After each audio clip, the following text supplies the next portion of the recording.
Hello everyone and welcome to Cinderful Gaming.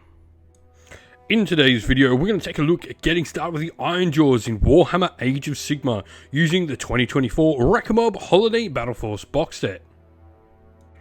Today's video is sponsored by the Warhammer merch shop. Want to grab some merch for your favourite Warhammer army? You can use our affiliate link down below to grab your next purchase and help support the channel at the same time.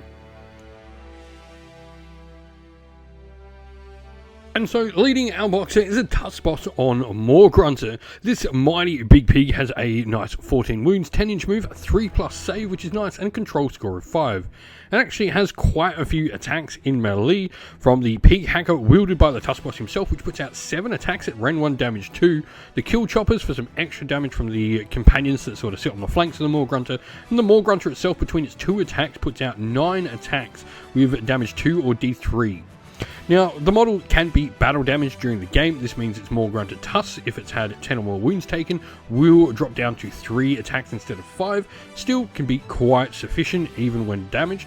And the big thing here though is the unstoppable momentum. This is a rule for Warchanters in general, where each time this unit uses a charge ability it gains a momentum point, and each time it uses a run ability it gains 2 momentum points to a maximum of 3 at once.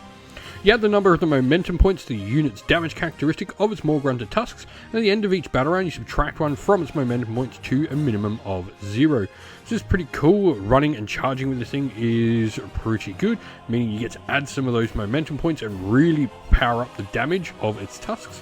Now you've also got a once per game ability for your army, which can be used in any charge phase and can be used to target up to 3 friendly Warchanters, which could be this model itself. You get to just simply add 1 to the momentum score for each target. This is cool because it means if you don't charge, you still can get some extra damage through. Now the first of our units, we actually get 2 units of 10 of these models, and that is the Ard Boys inside the box set. Ard Boys are pretty solid, 2 health each and a 3+ save, though relatively slow like most of your Ironjawz with a 4-inch move. 2 attacks each, hitting on 4s, which is Oryx's big weakness, but they do wound on 3s with Ren 1, damage 1, and the anti-charge +1 rend. They're a really interesting unit for Orcs in that they actually don't want to be charging. This is a unit you can use to hold your objectives and let your other faster moving or more aggressive pieces go do the charging. You also have a shield bash ability which is used during any combat phase. You simply pick an enemy unit in combat with them and make a shield bash roll of d6 for each model, and for each 6 inflict a mortal damage. It's pretty nice, including the fact that the unit can get a champion for +1 attack on its melee weapons and a standard bearer for every 10 models. This allows you to have a little bit of extra control score on them, breaking sort of ties with any unit of 10 that doesn't have a banner of its own. Next up we have the first of 2 units that can be built from the multi-part sort of elite brute kit we have, and they are the Brute Rages. The Brute Rages have 3 wounds each and a 5+ save, which is low for Ironjawz, but these guys totally forego the top half of their armor because they want to go feel something. Now the Rager weapons are nice with 3 attacks, hitting on 4s, wounding on 2s though with Ren 1 damage 2, the anti-monster +1 rend ability, which is really nice, enabling them to go punch some monsters in the face. They also have the ability to run and charge thanks to the Berserker rule, and the Unleashed Rage rule as well gives them always strikes first, which is really nice. Other than that, there's not too much about them. They are just simply a unit that's going to be wanting to run, charge and go punch enemy monsters in the knees.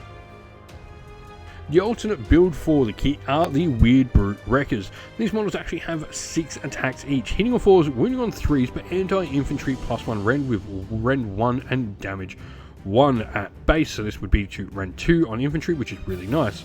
They have Berserker rule as well, like their counterparts, the Brute Rages, giving them run and charge, but they also have Ward 5+ as well, making them a little bit more survivable than their Brute Rage counterparts. This is pretty cool as the unit is able to get in, go into infantry, lots of attacks, can do some decent damage if hitting the right targets. Now what's great about this box set is you only need to pick up a single model to give yourself a 1000-point army, and that is the Orc Warchanter. There are a few reasons we're picking up another Orc character. The first of them is that we need this to have our regiment sort of be less drops in our force. The Tusk boss doesn't allow us to take any of the infantry in his regiment, so taking a Warchanter means everything can get included in his regiment if we make him the general, and then we have 2 drops rather than say 6 if we added a different unit here. But he does have his Gork Stick and Mork Stick in combat for 6 attacks, 4s, 3s, no rend, damage D3, But really the big thing is that this model is a priest, able to use some of the cool auric prayers and really just go about doing some damage and boosting up the damage of your friendly models. Now, the Rhythm of Destruction means if any enemy models were slain by this unit's combat attacks, you can give this unit D3 ritual points. So pretty cool if you can go into something that, say, you know, like a light chaff unit defending an objective, you can get some extra free ritual points and really boost up those prayers.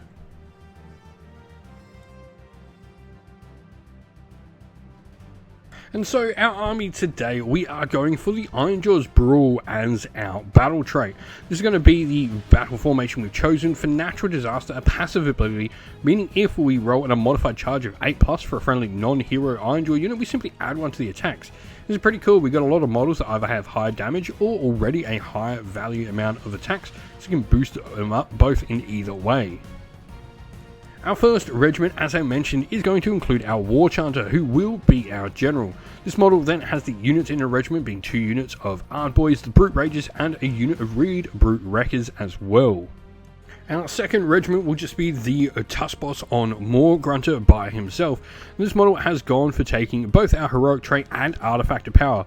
The heroic trait being mega bossy means if this unit charges this turn, for the rest of the turn you add 1 to charge rolls for friendly Ironjawz units within 18 inch. And we've got the artifact of power as well, the Armor of Gore, giving the unit a ward of 6+ for a little bit of extra protection. We hope this video was helpful in getting you started with Warhammer Age of Sigmar, and it was able to give you some ideas and inspiration to start your own force in the game. If you have any other questions at all, please comment down below, and while you're there, don't forget to drop a like, subscribe, and join our Discord server to check out all our future Warhammer Age of Sigmar content.